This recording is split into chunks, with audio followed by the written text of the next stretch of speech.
सुखदेव के नाम से प्रसिद्ध कांग्रेस के स्टार प्रचारक और मध्य प्रदेश कांग्रेस के समन्वयक भास्कर राव रोकड़े ने कांग्रेस प्रत्याशी के समर्थन में क्षेत्र के किसानों, शिक्षित, बेरोजगार युवाओं और प्रबुद्धजनों को संबोधित किया और बताया कि प्रदेश में कांग्रेस की सरकार बनते ही राज्य में कम्युनिटी फार्मिंग शुरू की जाएगी। मध्य प्रदेश को विश्व में फूड प्रोसेसिंग इंडस्ट्री के रूप में जाना जाएगा। इससे किसानों की आय बढ़ेगी और युवाओं को रोजगार मिलेगा। क्षेत्र के प्रबुद्ध साथियों, मेरे किसान बंधुओं, माता बहनों, भाइयों, पत्रकार बंधुओं, जरा सोचिए, किसानों के बारे में किसी ने सोचा है गंभीरता से? जवाब मिलेगा हाँ, बहुत सोचे। क्या सोचे? ये फ्री देंगे, वो फ्री देंगे। अरे भैया, हम जब छोटे थे तो हमने एक बात सुनी थी, हमारे बड़े बुजुर्ग कहते थे, उत्तम खेती खेती उत्तम होती है। दूसरी चीज, किसान देना जानता था, लेना नहीं। किसान पालक होता था, पोषक होता था। अब क्या, किसान को आपने क्या बना दिया? सिर्फ मिलने के लिए आतुर व्यक्ति, सिर्फ आश्रित नहीं। किसान कभी आश्रित नहीं हो सकता। हम किसानों पर आश्रित, लेकिन इसके बारे में सोचना पड़ेगा। समय बदल गया है। आप सोचिए, रामलाल के दो बेटे, रामलाल की जमीन 25 एकड़, दो बेटों में 12.5 एकड़, उन दोनों के दो बेटे, उन दोनों के दो बेटे, जमीन बढ़ते गई, छोटी होती गई, 1 एकड़ बच गई। अब 1 एकड़ जमीन का किसान क्या आधुनिक खेती कर सकता है? जरा कल्पना करिए।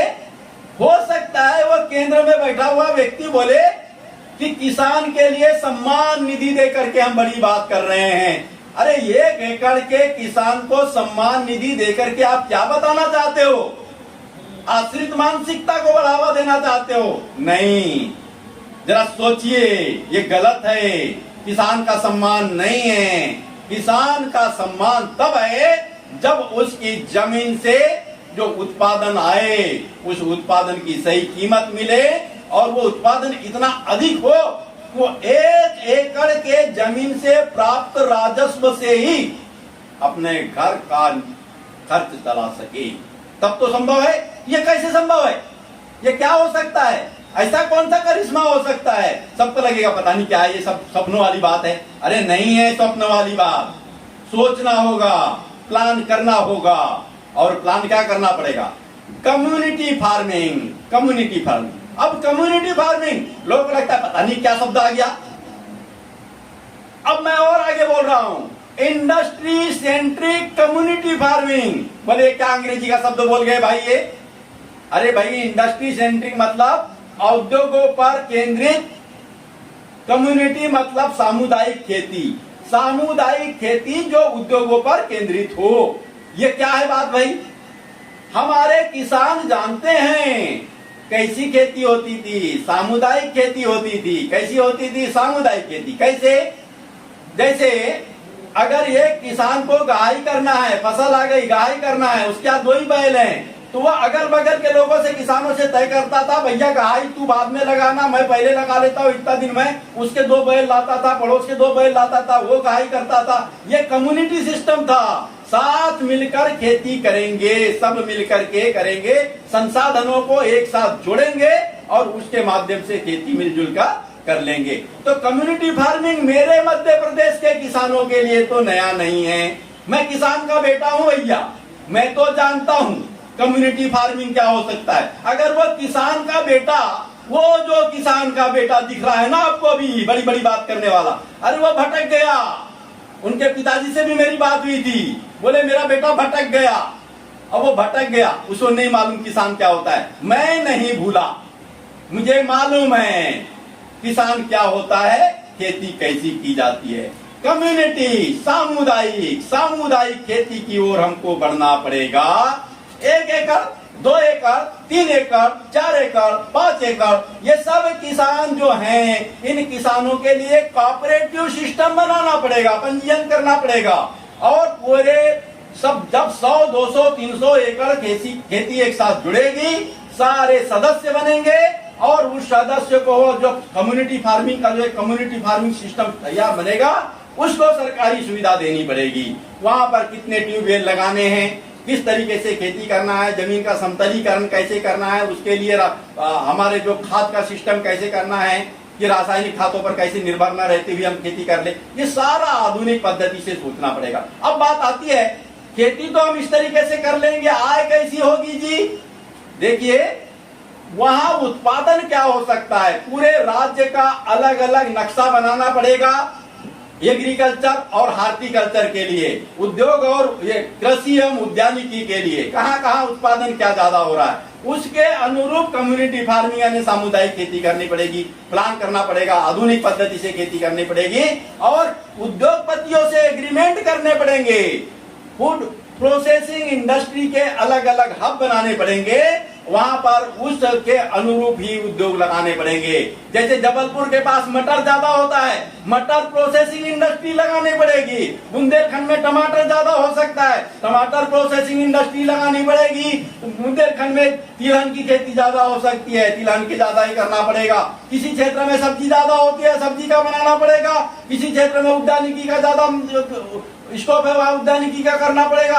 अलग अलग क्षेत्र, तो वहां जो उद्योग स्थापित होगा, उस उद्योग से किसान के साथ एग्रीमेंट हो जाता है, पहले से तय हो जाता है कि आपका उत्पादन आएगा, इस रेट पर हम लेंगे, और वो उद्योग पर केंद्रित खेती होती है।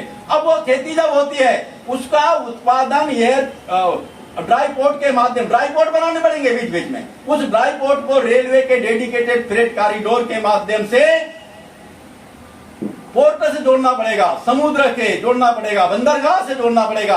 तब हमारे किसान का उत्पादन जो उद्योग में जाएगा, प्रोसेस होगा, प्रसंस्कृत होगा और वो विदेशों में जाने लगेगा। विदेश के बाजार में जो कीमत मिलेगी वो उद्योगपति को तो मिलेगी, उसके साथ साथ उस आय का आकलन करने के लिए भी एक समिति बनेगी, उसके लिए भी सरकारी सिस्टम बनेगा, विपणन का सिस्टम बनेगा। और वो विपणन का सिस्टम क्या बताएगा, वहां जो मिलेगी कीमत, उस कीमत से उद्योगपति का निकालने के बाद में जो पैसा बचेगा वो बोनस के रूप में किसान को मिलेगा। ये system industry centric community farming एक ऐसा सिस्टम है किसान साथियों कि प्रत्येक किसान की आय 2 से 10 गुना बढ़ जाएगी। कितनी बढ़ेगी? 2 से 10 गुना। कैसी बढ़ेगी? अरे भैया, खेती हमारी उतनी है, उसमें आधुनिक सिस्टम लग गया है, आप घर बैठे भी जो है प्राप्त कर सकते हो। लेकिन अगर उस खेती के काम में आप लगते हो तो आपको उसकी मजदूरी यानी पारिश्रमिक अलग से मिलेगा और आपको गर्व भी होगा, मैं अपने ही तो खेत में काम कर रहा हूँ, कहीं नौकरी थोड़ी ना कर रहा हूँ, गर्व भी होगा। दूसरी चीज, आपके बच्चे जो अभी बेरोजगारी के लिए कारण परेशान है, वो अपने अपनी शिक्षा और योग्यता के अनुरूप फूड प्रोसेसिंग इंडस्ट्री में नौकरी करने लगेंगे, बेरोजगारी दूर होगी। इसके साथ साथ जो आयात निर्यात का कारोबार होता है, उसमें भी हमारे गांव के पढ़ने वाले युवा शामिल हो जाएंगे। बढ़िया सूट बूट पहन के, टाई लगा करके, विदेशी भाषा में बोलते हुए विदेशों में जाके विपणन के कारोबार में जुड़ जाएंगे। तो हमारे किसानों की स्थिति सुधरेगी, किसानों की आय 2 से 10 गुना बढ़ेगी और किसानों के बच्चे फूड प्रोसेसिंग इंडस्ट्री में नौकरी भी करने लगेंगे। इसके साथ साथ आयात निर्यात के कारोबार में जुड़ जाएंगे। यह प्रदेश तरक्की का नया इतिहास बनाएगा, नया इतिहास रचेगा। यह प्रदेश फूड प्रोसेसिंग इंडस्ट्री का इंटरनेशनल सेंटर बनेगा, बनने की क्षमता है।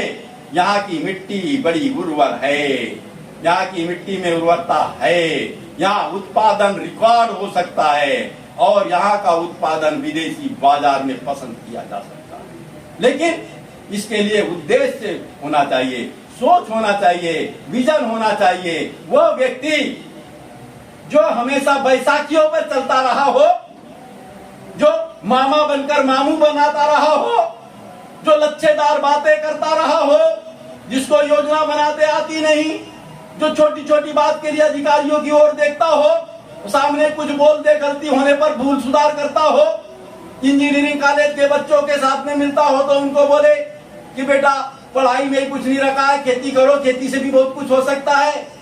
और जब किसानों के बच्चों से मिले तो बोले बेटा खेती में कुछ नहीं रखा है, पढ़ाई करो, पढ़ाई करोगे तो नौकरी चाकरी करोगे। मतलब जो खुद ही भटका हुआ है, लोगों को भटका रहा है, जिसने भविष्य पर विराम लगा रखा है, वो क्या विकास कर सकता है भला? वो क्या जाने industry centric community farming. Industry centric community farming वह जादुई छड़ी है जिसके माध्यम से हम सर्वांगीण विकास को प्राप्त कर सकते हैं, वैश्विक इतिहास को रच सकते हैं। पूरे विश्व के सामने मध्य प्रदेश का नाम फूड प्रोसेसिंग इंडस्ट्री के टॉप मॉडल के रूप में रख सकते हैं। और इसके लिए इच्छा शक्ति चाहिए।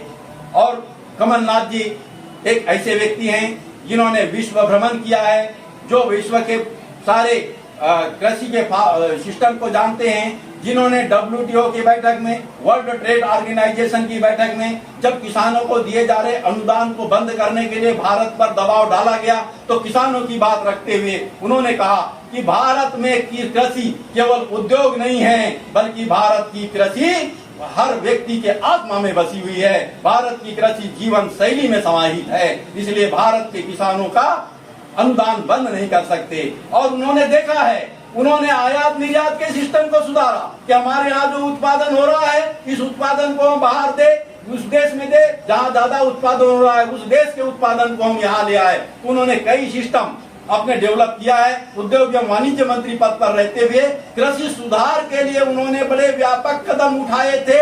इसलिए मुझे विश्वास है कि कमलनाथ ही industry centric community farming concept पर काम करते हुए मध्य प्रदेश को फूड प्रोसेसिंग इंडस्ट्री का वैश्विक लेवल का सेंटर बनाएंगे। और ये तभी संभव है जब आप ये जो अभी आपके सामने प्रत्याशी दिख रहे हैं कांग्रेस के, जब आप इनको पक्ष में मतदान करेंगे, जब आप कांग्रेस के पक्ष में मतदान करेंगे, जब 17 नवंबर को आप कांग्रेस का साथ देंगे, कांग्रेस का हाथ थामेंगे, आप अपने घर परिवार नातेदार रिश्तेदार पास पड़ोस के लोगों को आप इसके लिए प्रेरित करेंगे कि हमें सर्वांगीण विकास को प्राप्त करना है, सम्यक विकास को प्राप्त करना है। और सम्यक विकास को प्राप्त करना है तो ढकोसलेबाज को भगाना है, ढकोसले नौटंकी बात को भगाना है, बहुरूपिया को भगाना है। और उस बहुरूपिया की छुट्टी जब तक नहीं होगी तब तक सर्वांगीण विकास प्राप्त नहीं होगा। मित्रों, तो इसी उम्मीद के साथ कि 17 नवंबर को आप अपना समर्थन कांग्रेस को देंगे